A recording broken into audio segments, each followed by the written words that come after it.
भटकरण,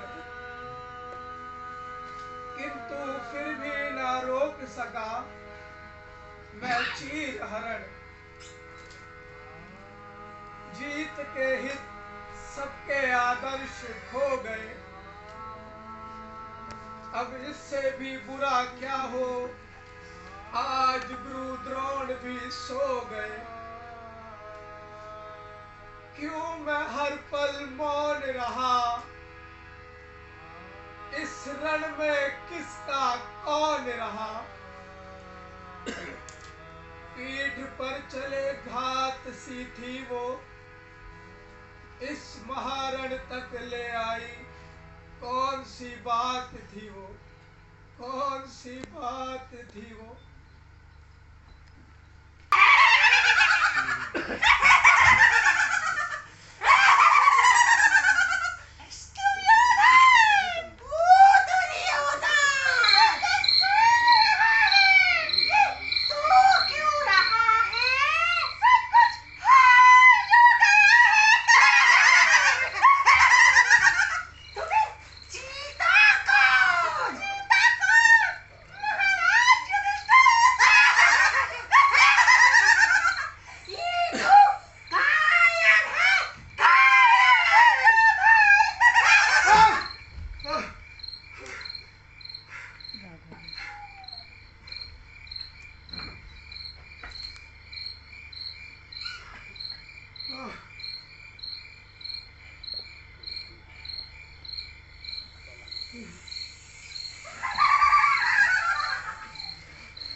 भांजे, किस गहन चिंतन में हो भांजे?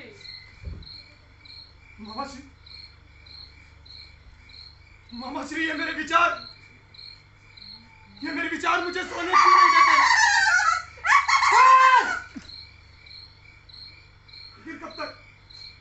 आखिर कब तक मुझे मेरे इन विचारों की पीड़ा सहनी पड़ेगी? मामा श्री, यदि मेरे पिता राजा है तो मैं राजा क्यों नहीं? क्या सत्य है कि मैं राजा नहीं हूँ? एक अच्छा राजा वो होता है भांजे जो अधीर नहीं होता, दूरदर्शी होता है, मधुमाशी होता है भांजे। मामा श्री, ये मेरे प्रश्नों का उत्तर नहीं है। मैं केवल इतना जानना चाहता हूँ कि यदि मेरे पिता राजा है तो मैं राजा क्यों नहीं हूँ? और क्या ये सत्य है कि मैं राजा नहीं हूँ? हाँ, ये सत्य है कि तुम राजा नहीं हो,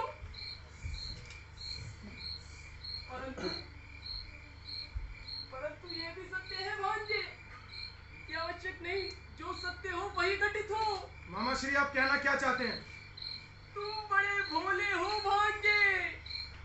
मामा श्री, आप हर बार की तरह बातों को घुमा फिरा कर मेरे समक्ष प्रस्तुत कर रहे हैं।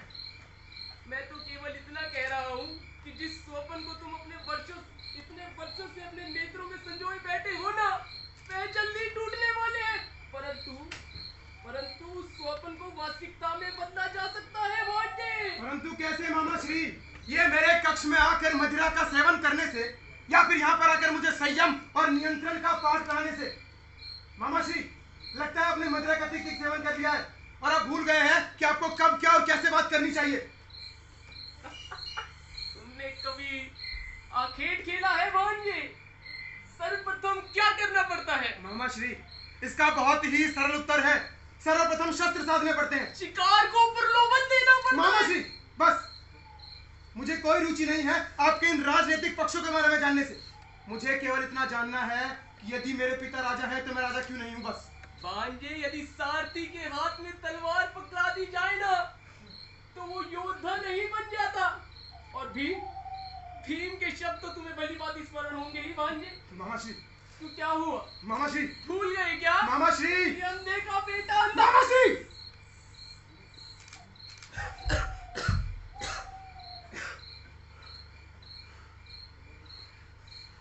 मामाश्री, वो शब्द मुझे भली भांति स्मरण है। वो शब्द मेरे शरीर को बाणों की भांति भेदते हैं। और ये कैसा प्रेम है आपका, कैसा प्रेम है कि मैं इतनी दुविधा में हूं और आप इतने निश्चिंत। आपको ज्ञात है कि यह सब कार्य इतना सरल नहीं है।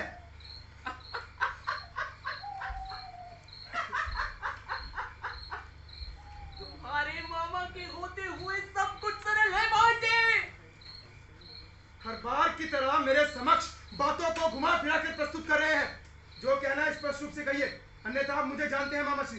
मैं तो केवल इतना कह रहा हूँ भांजे कि आमंत्रित करो पांडवों को चौसर के खेल के लिए आमंत्रित करो भांजे। मामाश्री, लगता है आपने मदिरा का अत्यधिक सेवन कर लिया है। हम उन पांडवों को चौसर के खेल के लिए आमंत्रित करें जो इस खेल के परम विजेता है। और वैसे भी मामाश्री, वो हमारा आमंत्रण स्वीकार क्यों करेंगे? अभी तो बताया भांजे कि पहले शिकार को प्रलोभन देना पड़ता है। सर्वप्रथम हम इंद्रप्रस्थ जाकर हारेंगे, तत्पश्चात पांडवों को हस्तिनापुर आने का आमंत्रण देंगे भांजे। ठीक है मामाश्री, परंतु ध्यान रहे, यदि इस खेल में हमें तनिक भी क्षति पहुंची या फिर पराजय का सामना करना पड़ा तो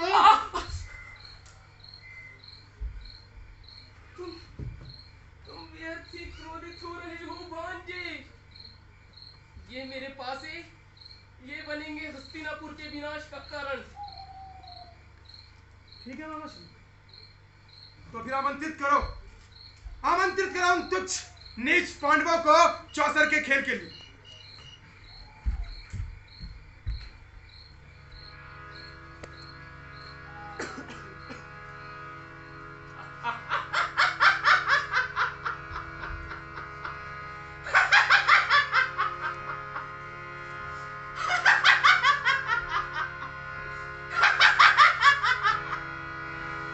प्रतिशोध, प्रतिशोध, प्रतिशोध, अब होगा प्रतिशोध। भीष्म का विनाश, हस्तिनापुर का विनाश, ये मेरे पास है। इनमें आत्मा बसती है मेरे पिताश्री की, सब छीन लो।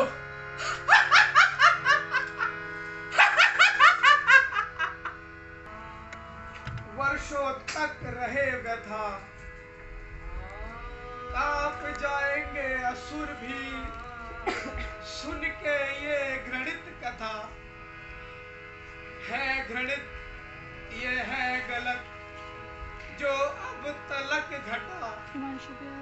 धिक्कार है कौरवों की, कैसी ये परंपरा। फिर फिरा समय चक्र, खेल युद्ध तक गया। जो संजोया था भरत ने, वर्ष आज लुट गया। शकुनी की काया नहीं, शक्ल थी विनाश की। हारे नहीं थे द्रौपदी को, तब तलक ही आस थी। जब धृत कृप द्रोण सब बड़े ही मौन है, तब तय होना युद्ध का, रोक सकता कौन है। उतार फेंका धर्म को, द्रौपदी की लाज भी। रोक दो ये द्वैत कीड़ा, इतनी ही तो मांग थी। माना एक था जन्म से अंधा, औरों की तो आंख थी, औरों की तो आंख थी। बहुत खूब मामाश्री, क्या खूब चाल थी। देखा मेरे पासों का कमाल भांजे। सचमुच मामाश्री, आपके पास तो सचमुच सर्वश्रेष्ठ है। तो बता बताइए धर्मराज, अब क्या लगाएंगे आप दांव पर? आप सब कुछ तो हार ही चुके हैं। मामा श्री, मैं अपना सर्वस्व हार चुका हूँ, यहाँ तक कि मैं खुद को भी हार चुका हूँ। अब हमें ये द्वैत क्रीड़ा यहीं समाप्त कर देनी चाहिए। द्वैत क्रीड़ा? चौसर के खेल के परम विजेता धर्मराज युधिष्ठिर अब अगर पराजय का सामना करना पड़ रहा है तो ये द्वैत क्रीड़ा समाप्त कर दे। सुन रहे हैं मामा श्री? नहीं मित्र, अभी भी इनके पास हारने को सर्वश्रेष्ठ वस्तु है। क्या मित्र?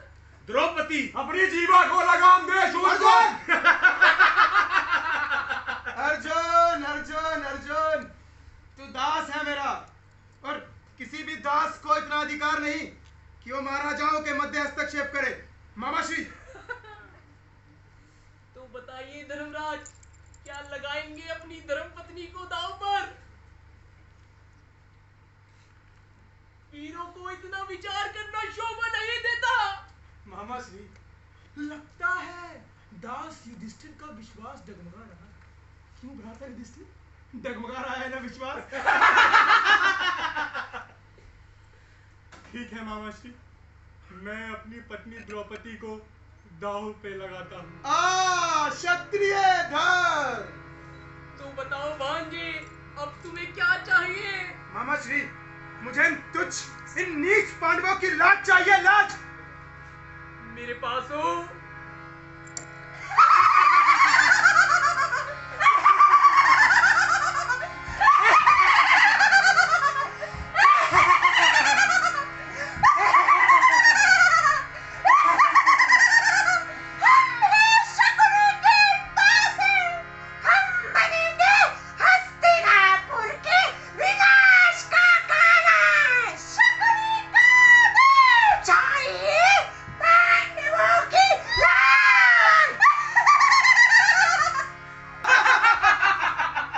मामा श्री, बहुत खूब।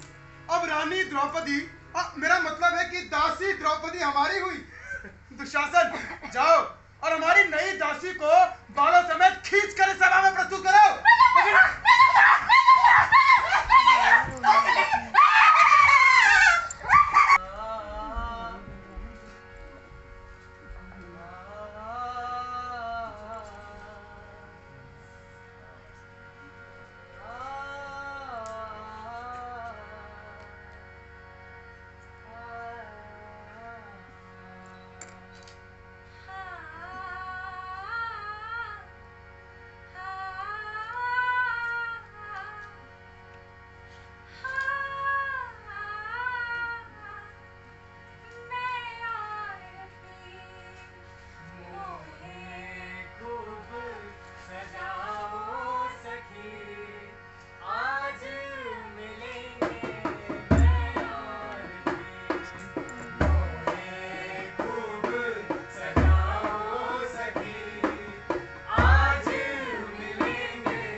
दासी, हरियो दासी द्रौपदी, भ्राता श्री दुर्योधन ने तुम्हें चौसर के खेल में जीत लिया है और सभा में बुलाया है। दुशासन, अपनी सीमा पार मत करो। और दासी, इस प्रकार से मुझे कहने का साहस भी कैसे किया?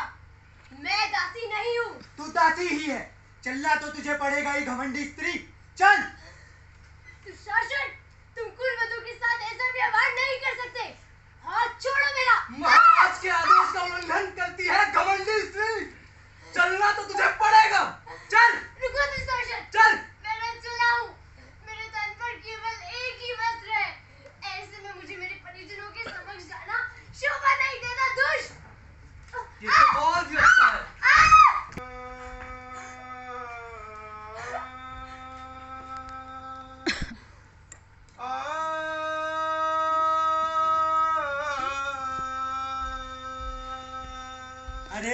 दासी द्रौपदी, जरा अपना मुख तो दिखाओ। दूर हट दुष्ट!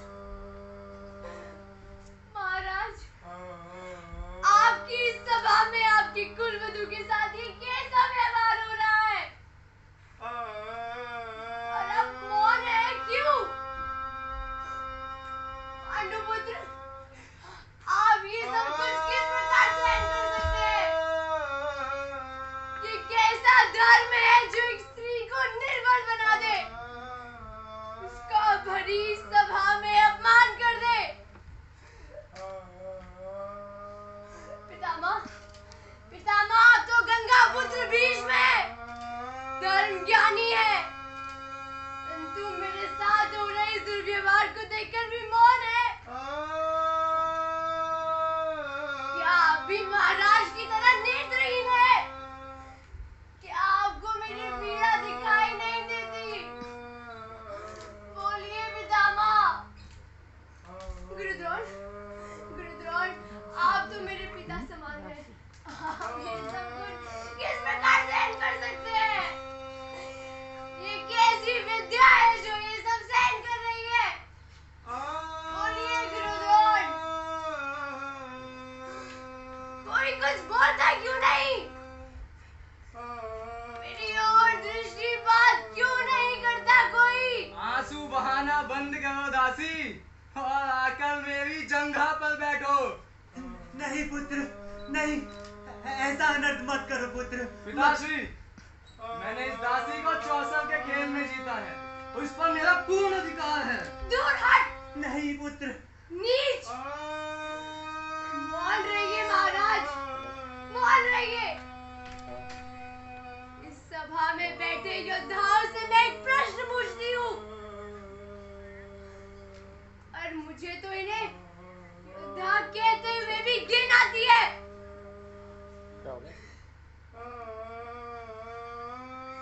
यहाँ कोई नहीं जो एक स्त्री के साथ हो रहे इस दुर्व्यवहार को रोकने का सामर्थ्य रखे।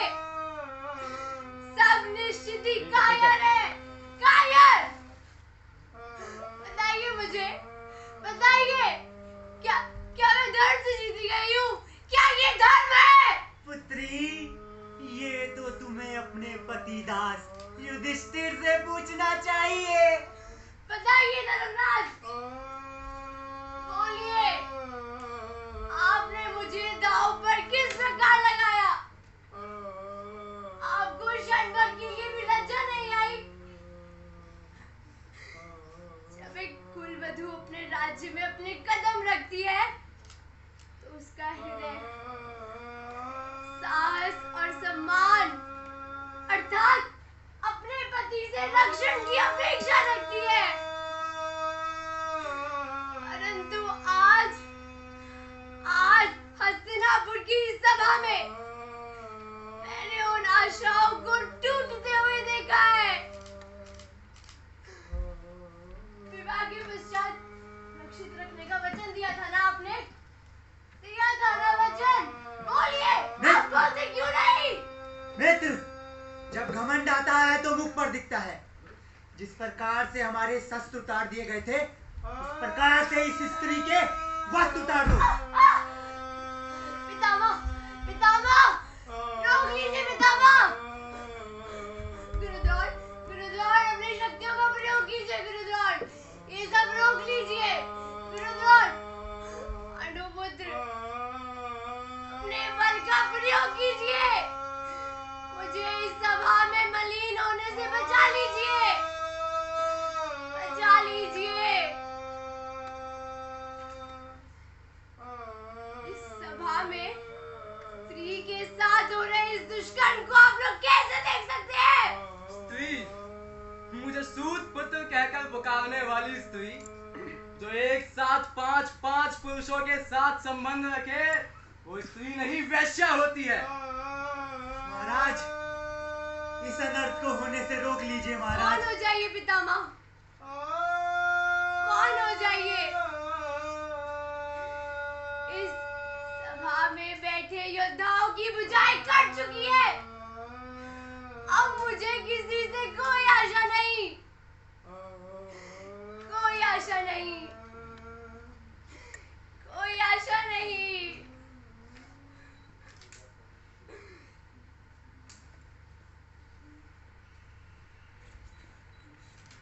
यज्ञ से जन्मी द्रौपदी मेरे साहसी हृदय को निर्बल बनाने में क्षण भर नहीं लगाया इस सभा ने। मैं आज संपूर्ण ब्रह्मांड में हो रहे स्त्रियों के साथ दुर्व्यवहार से उत्पन्न पीड़ा को अनुभव कर सकती हूँ। मेरे समक्ष आज कोई नहीं, कोई नहीं। अगर कोई है तो वो है मेरे ईश्वर, मेरे ईश्वर, मेरे गोविंद। तुम भी अपने बल का प्रयोग कर लो दुशासन, कर लो। अब मुझे मेरे गोविंद ही बचाएंगे। गोविंद, मेरे गोविंद, गोविंद।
श्री कृष्ण पधारे, युद्ध टल जाएगा, दूर हो विघ्न हमारे। बन के शांति दूत आए, 5 ग्राम मांगने। मर्यादा लांघ चला मूर्ख उनको बांधने। अपनी बुद्धि विवेक का उपयोग कर, जाना पड़ेगा सब यही पे भोग कर।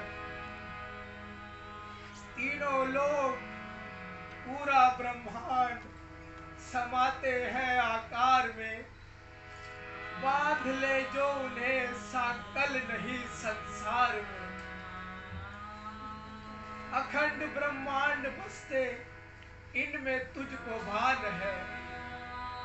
मोड़ ले ये मुख जिस क्षण, वो प्रलय का काल है। समय विराजे सुदर्शन पर, खिलती धरा एक गर्जन पर।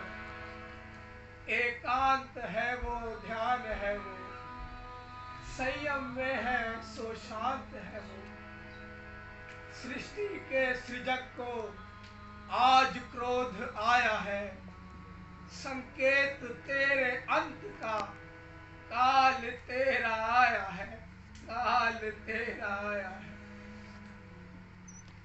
ये सेना और योद्धा तो ठीक है वासुदेव, पर यहाँ पर आप केवल सेना और योद्धा का कुशल मंगल जानने तो नहीं आए होंगे। तुमने बिल्कुल ठीक समझा दुर्योधन। मैं यहाँ पांडवों के पक्ष में शांति संदेश लेकर आया हूँ। मुझे ज्ञात था कि आप पांडवों के पक्ष में कोई प्रस्ताव लेकर आए होंगे, मगर हम क्षत्रिय दूत का अपमान नहीं करते। इसलिए कहिए, क्या है आपका शांति संदेश? दुर्योधन, अभी तक जो भी हुआ उसे एक बुरा स्वप्न समझकर भूल जाओ और पांडवों को उनका आधा राज्य दे दो।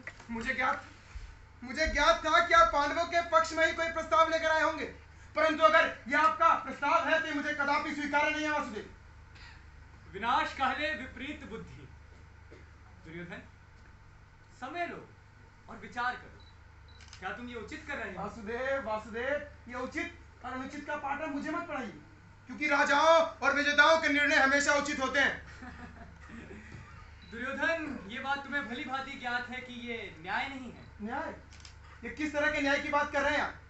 बचपन से लेकर आज तक मुझे मेरा न्याय कब मिला? हमेशा दो ही बातें सिखाई गई, या तो दे दो या उन तुच्छ नीच पांडवों के साथ बांट दो। पितामह का स्नेह जीता उन पांडवों ने, यहाँ तक कि गुरु का प्रेम जीता उन पांडवों ने, और मुझे क्या मिला? ईर्ष्या, प्रतिशोध, बदले की भावना। प्रेम जीता कब जाता है? प्रेम तो प्राप्त किया जाता है। क्यों? और जो प्रेम पाने के योग्य है उसे अवश्य प्रेम प्राप्त होता है। दुर्योधन, तो द्वारकाधीश कहना चाहते हैं कि दुर्योधन प्रेम पाने की योग्यता नहीं है? मैंने ऐसा कब कहा? दुर्योधन, दुर्योधन तुम अभी भी अबोध हो। परंतु आज मैं इस विषय पर चर्चा करने नहीं आया हूं। आज मैं जिस विषय पर चर्चा करने आया हूं, हम उस विषय पर चर्चा कर लें। कहिए वासुदेव। बात वही है दुर्योधन, कि अब न्याय तो यही कहता है कि हिस्सा आधा आधा होना चाहिए, और तो उन पांडवों को उनका आधा राज्य दे दो तुम। कायर मनुष्य की एक प्रवृत्ति होती है, वो अक्सर चुनौतियों से मुंह फेर लेता है। दुर्योधन, मैं तुम्हारा इशारा समझ गया। चलो, मेरे पास एक और सरल समाधान है। ये न्याय और अन्याय की बात करने वाला अचानक से व्यापारी की बोली कैसे बोलने लगा? चलिए कहिए। मैंने कहा ना कि हम क्षत्रिय दूध का अपमान नहीं करते, इसलिए कहिए, क्या है आपका एक और सरल समाधान?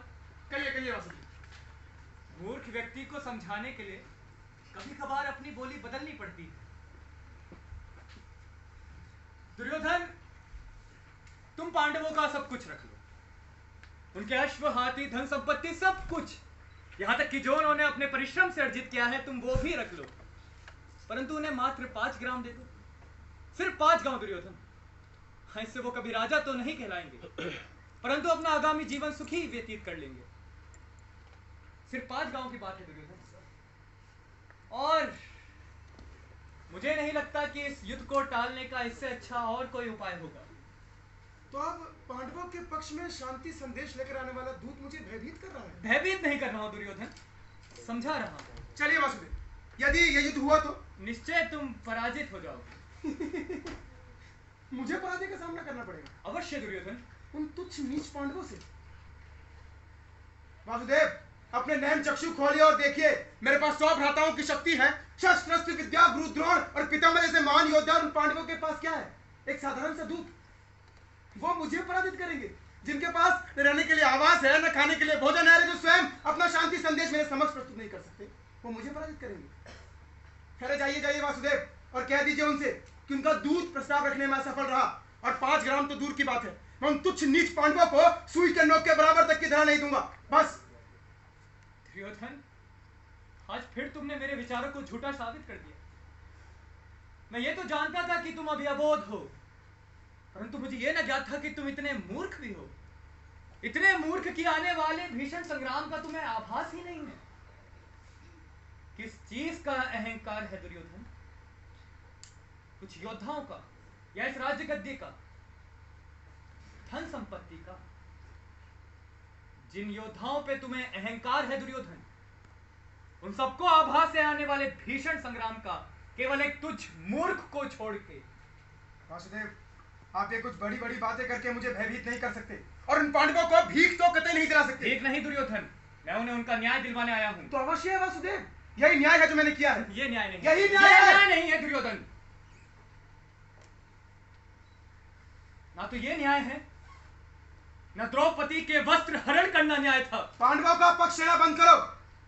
तुम्हें ज्ञात होगा कि मैं द्रौपदी को चौसर के खेल में जीता हूं, और वो दासी है मेरी, और जो दासी अपने राज्य के आज्ञा का पालन ना करे, वो निश्चित ही दंड की भागीदारी होती है। दुर्योधन, नारी केवल सम्मान की भागीदारी होती है। वासुदेव, तुम मेरा अंतिम निर्णय सुन चुके हो कि मैं उन तुच्छ नीच पांडवों को अपने राज्य में से एक फूटी कौड़ी नहीं दूंगा। बस।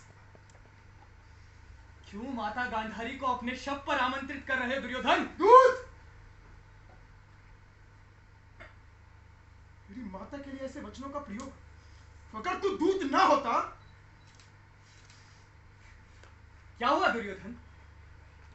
दूत से भयभीत हो गए? कहो, मैं दूत ना होता तो? मैं तेरी जीवा खींच लेता। मेरी सभा में आकर मुझ पर ऐसे शब्दों का प्रयोग। परिणाम जानता है तू? तू जानता भी है कि महाबली दुर्योधन कौन है? अवश्य, अवश्य मैं जानता हूं कि दुर्योधन कौन है। कौन है दुर्योधन? दुर्योधन एक कुएं का मेढक है। दुर्योधन वो मूर्ख व्यक्ति है जो एक उधार की गद्दी पर बैठकर स्वयं को त्रिलोक का स्वामी समझने लगा है। मूर्ख है दुर्योधन। कौन है दुर्योधन? ग्वाले, अब मैं तुझे बताता हूं कि महाबली दुर्योधन कौन है। सैनिकों, इस तुच्छ नीच साधारण से दूत को जंजीर से बांधकर कारागार में बंद करके कोड़ों से पिटवाओ और बताओ कि महाबली दुर्योधन कौन है। बांध दो इसे।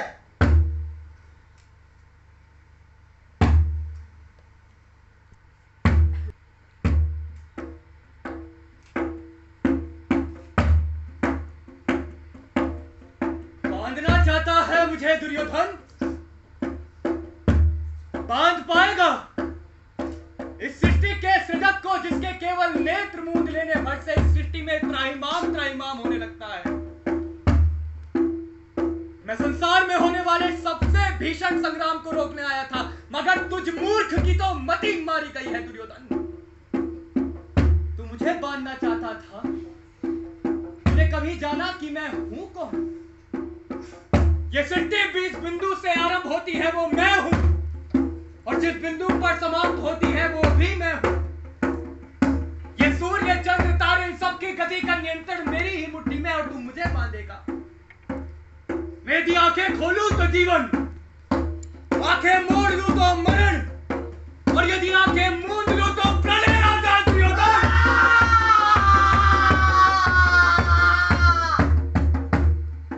सुन सकता है इन चीखों को? ये पूरा संसार बसता है मेरे मुख में। इस संसार के देव दानव स्त्री पुरुष नर कुंजर सब मेरे ही अंश मात्र हैं, और तू मुझे बांधेगा। दुर्योधन, तू जैसा नीच मनुष्य भी मेरा ही अंश है। देख मेरे मुख में अनंत आकाश गंगाएं और सौर मंडल को। देख मेरे मुख में नक्षत्रों की गति को। देख मेरे मुख में रण क्षेत्र को, तेरे मृत्यु के कारण बनने वाला रण क्षेत्र। देख दुर्योधन, तू चाहता था रण हो, अब रण होगा। अब होगी धरती पर भीषण गर्जना। इस धरती पर उपस्थित हर जीव देखेगा ये विकराल रूप।